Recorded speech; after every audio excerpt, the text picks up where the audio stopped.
It is. It's usually pretty. It may be widening the past couple of years. I don't know how long you've been doing this sort of thing, but they've been historically they're pretty close. And the NFBC They're last year, stolen bases were worth a lot more per stolen base than homer. It has widened. It was closer. Now it's far. It could be double. okay. It's Well, close. okay.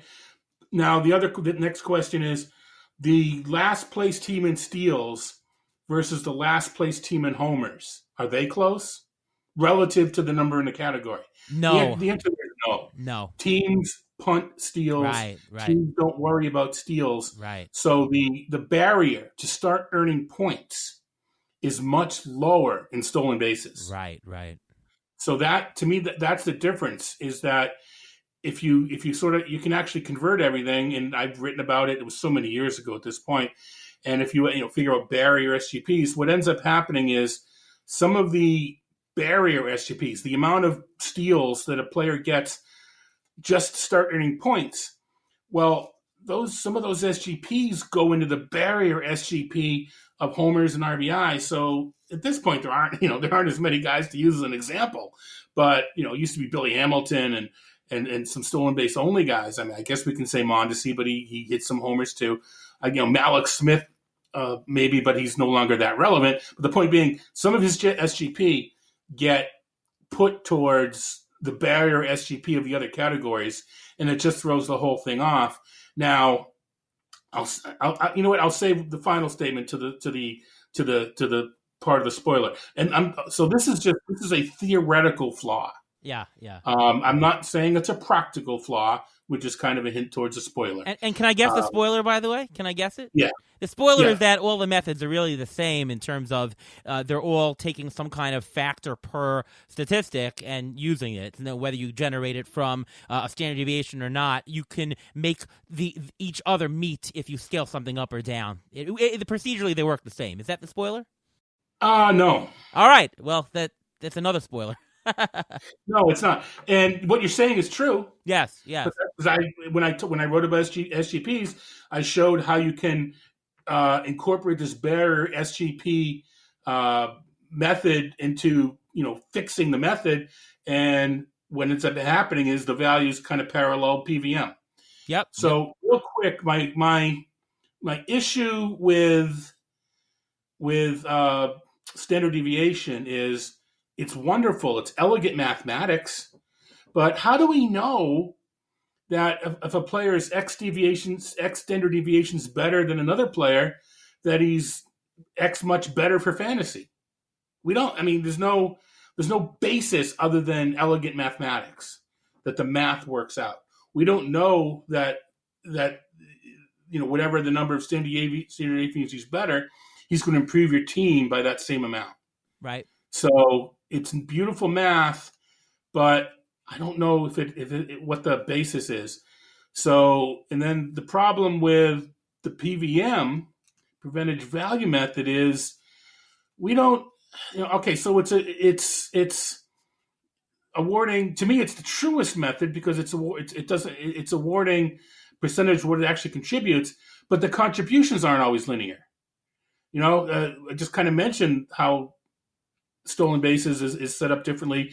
The distribution within the stolen base category is, if I'm sure you guys have seen it, where the bottom teams are kind of spread out, then they're bunched in the middle, and then they get spread out again at the Sure. top. Sure. All the categories do that, but steals do that, even more so. Yeah. So, if you end up with, I don't know, 75% of the 75% PVM wise, you're going to get more points in home runs than you are in steals because the way that it's bunched in the middle. So even though to me it accurately reflects the percentage of statistics, that number of stats don't always convert into the same number of roto points. Right. So now that my comment of all three systems has kind of been showing why they're flawed, now I bet you can guess the spoiler. They're all flawed. Valuation's flawed. Yeah. Yeah, I mean, projections are flawed. Valuation's flawed. It's not accurate. And I think people know that, especially people that listen to your guys' podcast. They know you can't Sure. take a value and it's set in stone. They know it's a range. It's a it gives you a hint as to what the player may go for. That it depends what the market wants to do, et cetera, et cetera, et cetera. But it just valuation unto itself is very much flawed. I use PVM because to me the theoretical basis is the truest. I know that it's not practical. Now the thing I was going to mention with SGP, and I don't know the cause and effect, the chicken, the egg. If the market, because SGP was so popular when fantasy first started being played, still is popular. If the market tendencies just became what SGP values were, but as you guys know, when you do your auctions, there's an inefficiency. Steals, people don't want to pay for steals. So even though the value in a vacuum says, so and so's worth, $30, people aren't going to pay $30 for a stolen base only guy. I don't know if it's because of SGP will price that guy at 25, or if it's just more game theory. But so the practical aspect of it, an SGP list, to me, which is the most flawed, air quotes, theoretically, is probably the best in practical sense because it best emulates what ends up occurring in auctions. Right. Yeah, well, we talked a lot about it on last week's show with Tristan Kokoroff, that a lot of the what is let's call it an auction value, since you said that. What is an auction value, market value? It's what the market dictates, really. If a market is dictating that a stolen base is higher, well, that's what you're gonna be paying for that. Whether it's theoretically right, whether SGP tells you that, whether PVM tells you that, you're going to be paying more for it because it's valued more at the auction, and you still need steals, right? You probably don't need to win a category, but you still need them. So, no, this was a good discussion. One more concept as far as valuation. In today's game, especially this year heading into 2021, where different platforms are having different rules for player positional eligibility. Some platforms are having 5 games from last year, 7 games, 10 games, whatnot. There could be a lot more multi-positional eligibility players this year more than anything. How do you deal with that in valuation? Are you taking the regular numbers and doing it as such, but everyone who has an extra position adding $1? Do you have a formulaic approach to give more value to positional eligibility players? Do you think there shouldn't be any more value given? I'm very curious to hear your thoughts on it. All right, so in a vacuum, the player themselves do not contribute more value, more stats, more production to the team. What the multiple position eligibility does, it allows you to maneuver your lineup so other players can be on your, better players can be on your roster. But you're not going to give that money to the better players or the other players. If that player is allowing you to do that, he may not be earning it, but since he's allowing you to do it, you need to pay him for that ability, if you know what I mean. You're not paying him for the stats. You're paying him to allow other stats to get on your roster. Now, the catch is, and I wrote about this during the break, and it was probably one of the most reviewed, the delay of last season. I did a long series of essays on RotoWire, breaking down the 2019 main event NFBC.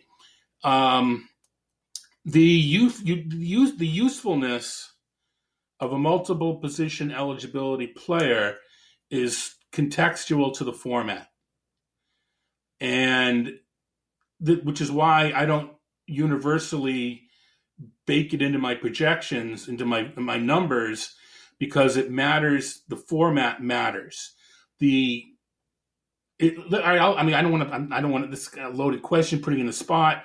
So I'm warning. I'm going to do it anyway. Sure. In the NFBC main event, do you guys, or even the TGFBI, do you guys pay extra for, reach for, I know it's a draft, multiple position eligibility players? Do you target them?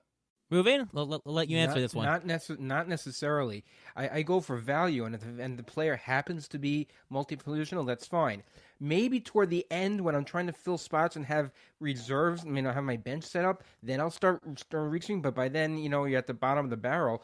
But I don't. If you reach for it, you're going to lose value earlier on, and I don't like losing that value just to get a guy who has two positions more than once in another player. I agree with that, and I'd say in the middle it's more of a tiebreaker for me. I'll take the tiebreaker, the guy who has more eligibility. At the bottom, you can give a little bit of an oomph when you're picking bench players to pick the bench player that might give you more flexibility, but I don't really go overboard. And of course, the NFBC is the example of where it's a limited bench and you need to use your bench. It's a non-trading league and there's no injured list spots. If you did have injured list spots, of course, then if a player gets injured on your team, you put them on the IL, you pick up a new player on the waivers, and you can pick any position you want. So multi-positional eligibility helps you more. It should be valued slightly more in a format where you have a limited bench and no IL, right? You agree with that, Todd?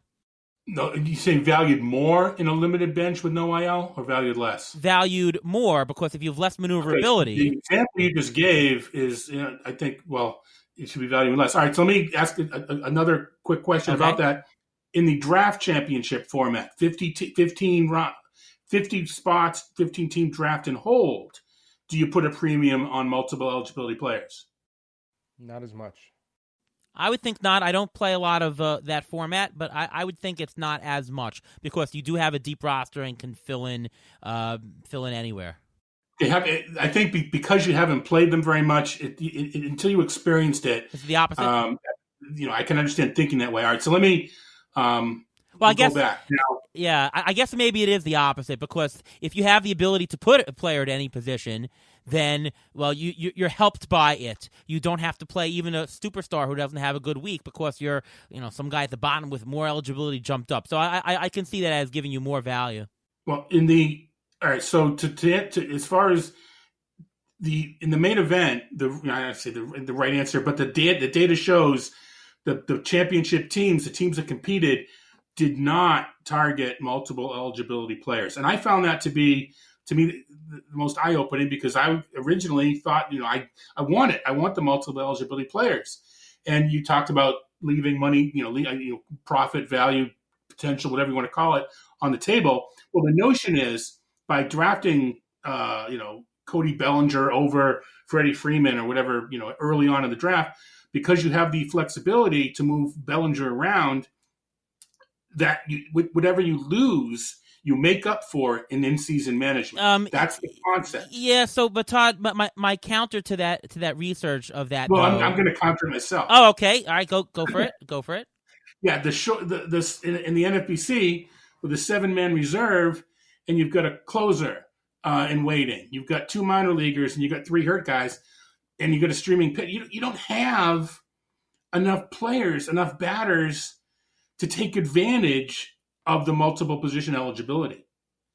So even though that you can move guys around, you're not going to be able to improve your roster because you just don't have the arsenal of available players to take advantage. So my other counter to that is, if you're looking at who won the championship and whatnot, part of the people who win championships in the big overall in the NFBC is because they had a lot of things go right. They didn't have that many injuries. If you have a team that is suffering injuries, you might have more of an advantage having those multiple injury players. If we talk a bit about COVID, if you have a lot of players on the St. Louis Cardinals from last year that all of a sudden didn't play, you would have been helped out if you had a player with multiple eligibility.